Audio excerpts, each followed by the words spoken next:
नफरतों का असर देखो, जानवरों का बंटवारा हो गया। गाय हिंदू हो गई, बकरा मुसलमान हो गया। ये पेड़, ये पत्ते, ये शाखें भी परेशान हो जाएं अगर परिंदे भी हिंदू और मुसलमान हो जाएं। सूखे मेवे भी यह देखकर हैरान हो गए, न जाने कब नारियल हिंदू और खजूर मुसलमान हो गए। नमस्कार दोस्तों, यह लाइन जिस किसी ने भी लिखी है बिल्कुल परफेक्ट लिखी हैं और आज की सिचुएशन के हिसाब से बिल्कुल मैच कर रही हैं। आज हमारे चारों तरफ कुछ ऐसा ही हो रहा है, महसूस करके देखिए आप, यही है। पर हमारा देश सभी रिलीजन्स और कास्ट को एक समान हक देता है। हमारे राष्ट्रीय ध्वज के 3 कलर जो देश की एकता संप्रभुता को रिप्रेजेंट करते हैं, और दुनिया के 103 सेकुलर कंट्रीज में से हमारा देश भारत भी एक सेकुलर कंट्रीज है, जहां पे हर धर्म के लोग अपनी फ्रीडम ऑफ रिलीजन के साथ रहते आए हैं और रह रहे हैं। और यही सेकुलरिज्म जो है देश को दुनिया के सामने लाके खड़ा करता है। पर विश्व भर में कुछ देश ऐसे भी हैं जहां पर सिर्फ एक ही धर्म के लोग रहते हैं, मतलब वह धर्म निरपेक्ष ना होकर के धर्म शासित देश हैं। और ऐसे देश 57 हैं जहां पर सिर्फ मुस्लिम समुदाय के लोग रहते हैं, मतलब 57 सिर्फ मुस्लिम देश हैं। और यह जो सेकुलरिज्म है, यह जो सेकुलरिज्म टर्म है, इसकी शुरुआत करी थी यूरोपीय कंट्री में। और आज हर देश का अपना अलग अलग सेकुलरिज्म है, अलग अलग अप्रोच है। हर देश की जो है सेकुलरिज्म में, धर्मनिरपेक्षता में थोड़ा थोड़ा डिफरेंस जरूर मिल जाएगा।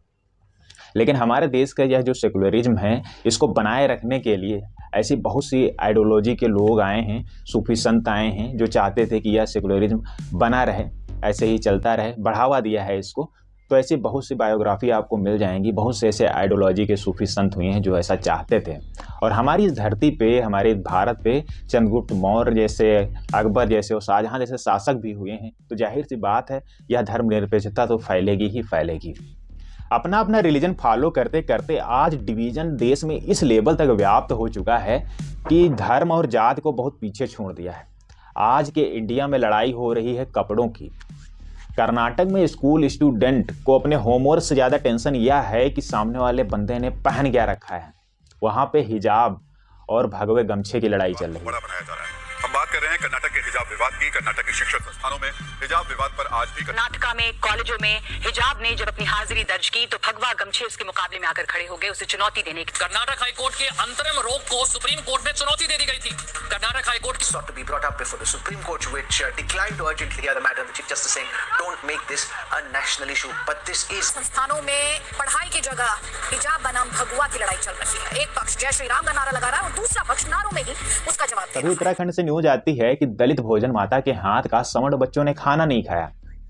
तो प्रशासन ने सोचा यार बच्चों को भूखा तो रखा नहीं जा सकता, ऐसा करते हैं चलो रसोइयाँ ही चेंज कर देते हैं। प्रशासन ने वहाँ पे ब्राह्मण रसोइयाँ की नियुक्ति कर दी, तो दलित बच्चों ने खाना खाने से मना कर दिया। क्या बात है। एक हम थे, लंच छीन कर खा लिया करते थे। जहाँ तक मैं सोच पा रहा हूँ, पराठे पर तो किसी की जात नहीं लिखी थी, लेकिन यहाँ पे बच्चों को सिखाया गया शिक्षा के नाम पर जात भेद। और जो कर्नाटक में हो रहा है, यहाँ पर धर्म सिखाया जा रहा है। कर्नाटक हिजाब विवाद वाले इस मैटर को समझने से पहले यह समझना बहुत ज़रूरी है कि हिजाब कैसे जो है नकाब और बुर्के से अलग है। तो इसके लिए हम आपको क्लियर कर दें, जिससे आप मिक्सअप ना करें इसे। यह एक है हिजाब और इसे नकाब कहते हैं, और यह है एक बुर्का जिसमें पूरी बॉडी कवर रहती है। और इस बुर्के को जो है कई कंट्रीज़ में बैन रखा गया है, फॉर सिक्योरिटी रीजन के लिए इसको बैन किया गया है। क्योंकि कहीं कहीं क्या होता था, लोग इसी बुर्के पहन कर जाते थे और धमाके वमाके कर देते थे। तो इसी मतलब नेशनल सिक्योरिटी रीजन के चलते इसे बैन किया गया। और सबसे पहले इसको बैन किया था फ्रांस ने अप्रैल 2021 में। दरअसल कर्नाटक में यह हिजाब विवाद दिसंबर 2021 से ही चल रहा है, जब स्कूल और कॉलेज गर्ल की जो है हिजाब के साथ एंट्री नहीं हुई स्कूल में, स्कूलों में हिजाब बैन हो गया। तो लड़कियों ने प्रोटेस्ट किया इसके लिए और कोर्ट चली गई। तो लड़कियों के इस प्रोटेस्ट के अगेंस्ट एक काउंटर प्रोटेस्ट होता है लड़कों के द्वारा। फिर यह प्रोटेस्ट जो है वायलेंट होते हैं, पत्थरबाजी में बदल जाते हैं, लड़ाई झगड़े में बदल जाते हैं, नारों में बदल जाते हैं, जिससे वहाँ के सीएम, कर्नाटक सीएम को 3 दिन की छुट्टी करनी पड़ जाती है। भाई जहाँ कोरोना काल में इतने दिन बैठे थे, 3 दिन की और छुट्टी कर दे रहे हैं तुम्हारी, घर पे बैठो अभी थोड़ा मामला शांत हो जाए। 3 दिन की छुट्टी कर दी। लेकिन हुआ क्या, एक और वीडियो वायरल होता है जिसमें एक लड़की जा रही होती है और उसके पीछे भगवा गमछा डाल करके लड़के जो है जय श्री राम के नारे लगाते हैं। तो लड़की भी अल्लाहू अकबर कहती है।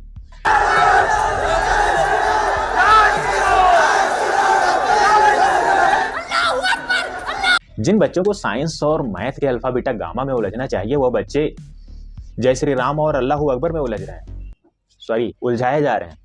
ऐसा इसलिए क्योंकि एक्चुअल में बच्चों के पास इतना टाइम नहीं होता है कि वह खुद से सैफरॉन शॉल खरीद लें, एक पगड़ी खरीद लें और जाके प्रोटेस्ट करने लग जाएं, वो भी एक 10th और 12th स्टैंडर्ड के बच्चे। लेकिन यहाँ पर सेम पगड़ी, सेम सैफरॉन शॉल मानो थोक के भाव खरीद करके बच्चों में बांट दिया गया हो, और ये काम कोई संगठन ही कर सकता है। मास्क भले ना बांटे हों, लेकिन ऐसे काम बड़े फटाफट हो जाते हैं। तो कुल मिला के बात यहाँ पर यह आती है कि क्या हिजाब सही है या गलत। और जाहिर सी बात है, जो जिसका रिलीजन होगा वो उसे फॉलो करेगा, वैसे ही कपड़े पहनेगा, उसका प्रचार प्रसार करेगा। यह कॉन्स्टिट्यूशन में भी कहा गया है आर्टिकल 25 में कि कोई भी अपने धर्म का जिसको वह मानता हो उसका प्रचार व प्रसार कर सकता है, बशर्ते ना तो वह सिक्योरिटी रीजन को हानि पहुंचाए, ना ही आम लोगों को हानि पहुंचाए। तो एक गर्ल के हिजाब पहनने से ना तो सिक्योरिटी नेशन को खतरा हो रहा है, ना तो आम लोगों को खतरा हो रहा है। तो फिर क्वेश्चन सबसे पहला यही है, क्या हिजाब सही है या गलत। और दूसरा क्वेश्चन यहाँ पर यह बनता है कि क्या लड़कियां जो हिजाब पहनती हैं इनको स्कूल जाने से रोका जाना चाहिए या नहीं। ये दो क्वेश्चन यहाँ पे बनते हैं। तो जो यहाँ पर पहला क्वेश्चन है कि हिजाब सही है या गलत, तो इसका मुख्यतः एक आंसर यह हो सकता है, ज़्यादातर लोग यही कहेंगे और यही हो सकता है कि हाँ, हमारा धर्म अलाउ करता है हिजाब पहनना तो हम पहनते हैं, हमारा हक है, फ्रीडम ऑफ चॉइस है। एक तो आंसर ये हो सकता है इसका। और दूसरा जो प्रश्न है कि क्या जो हिजाब लड़कियां पहनती हैं उनको स्कूल जाने से रोका जाना चाहिए, ये क्वेश्चन का कोई जो है क्लियर कट आंसर नहीं है सेकंड वाले क्वेश्चन का। अगर यहाँ पर यह कह देते हैं कि रोका जाना चाहिए तो यह तो पॉसिबल ही नहीं है, क्योंकि आंसर बदले में यही आएंगे कि हमारा अधिकार है, हमारा धर्म अलाउ करता है, फ्रीडम ऑफ चॉइस है, हम क्यों नहीं पहन सकते। और अगर यहीं पर यह कह दें कि नहीं रोका जाना चाहिए, जो फॉलो कर रहा है अपने धर्म को उसको आने देना चाहिए स्कूल, तो भाई ये इसमें नया क्या होगा, ये तो होता ही आया था। सिख पगड़ी पहनते थे, लड़कियां हिजाब पहनती थी, और लड़के भगवा गमछा डाल के स्कूल आएंगे, इसमें दिक्कत कहाँ पे आ गई, ये तो होता ही आया था। और कल को मान लो एक नया धर्म आ जाए जो कहे कि हमारा धर्म बिकनी पहनना अलाउ करता है, तो क्या बिकनी पहन के चले जाएंगे। तो इसका जो है ये जो सेकंड वाला आंसर है ना कि क्या लड़कियों को हिजाब में स्कूल आने से रोकना चाहिए या नहीं, इसका कोई क्लियर कट आंसर नहीं है। कुछ क्लियर नहीं है कि लोगों को क्या पहन कर आना चाहिए, क्या नहीं पहन कर आना चाहिए। क्योंकि बहुत से लोग अभी यहाँ पे ये कह देंगे कि भाई स्कूल का जो ड्रेस कोड है वो पहन कर आओ, तो भाई स्कूल का ड्रेस कोड तो पहने ही है, सिर्फ ऊपर से पगड़ी ही तो बांध रखी है, अपना रिलीजन फॉलो कर रहे हैं, स्कूल का भी फॉलो कर रहे हैं, ड्रेस कोड भी फॉलो कर रहे हैं, सिर्फ पगड़ी पहन रखी है, हिजाब बांध रखा है और भगवान गमछा भी डाल कर आएंगे, ड्रेस कोड भी फॉलो हो रहा है, रिलीजन भी फॉलो हो रहा है। तो कुल मिला के कुछ क्लियर नहीं है कि कहाँ पर यह लाइन ड्रॉ की जाए, क्या पहनना है क्या नहीं पहनना है। या तो बिल्कुल वही हो गया आस्काई चीन वाला मसला हो गया ये कि कहाँ से इंडिया शुरू होता है और कहाँ से चाइना खत्म होता है, बस एक आइडिया है, एक अनविजुअल लाइन है। तो यही कुछ कंडीशन यहाँ पे भी हो रखी है, कुछ लाइन नहीं क्लियर है कि क्या लड़कियों को पहन कर आना है, क्या लड़कों को पहन कर लाना है। तो यह काम जो है कोर्ट ही अच्छे से कर सकता है, तो कोर्ट को ही ये काम हम सौंप देते हैं, वही इसका निर्णय लेगा कि क्या इसमें करना है।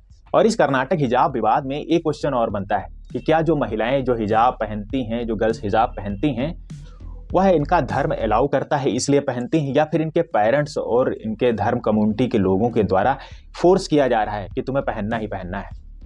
ऐसा इसलिए क्योंकि ये तो पता लगाना मुश्किल है कि क्या हो रहा है एक्चुअल में, लेकिन अगर ऐसा है तो ये तो गलत माना जाएगा, क्योंकि फ्रीडम ऑफ चॉइस का मतलब ये नहीं होता कि कोई थोपे अपनी मर्जी कि हाँ तुम्हें ये करना ही करना है।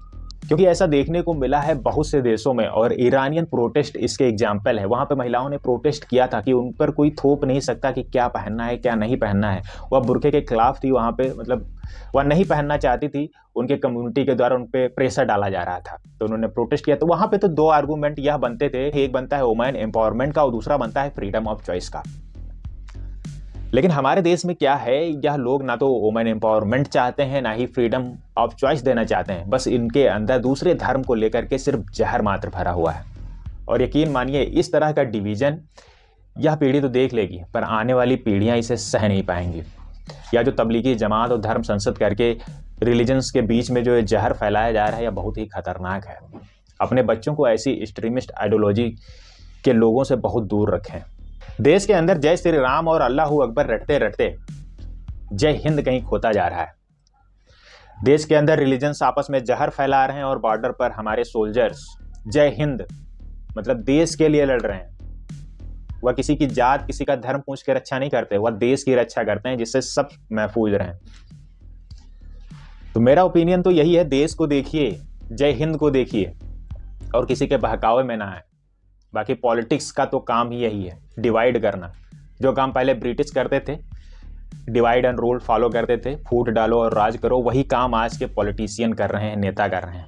लेकिन लोग भूल जाते हैं कि किसी नेता ने यह भी कहा था कि पार्टियां तो आएंगी जाएंगी, पर यह देश रहना चाहिए। तो आज की वीडियो में सिर्फ इतना ही। आशा करता हूं कि आपको वीडियो इन्फॉर्मेटिव लगा होगा, नॉलेजेबल लगा होगा। मिलते हैं नेक्स्ट वीडियो में एक नए टॉपिक के साथ। जय हिंद।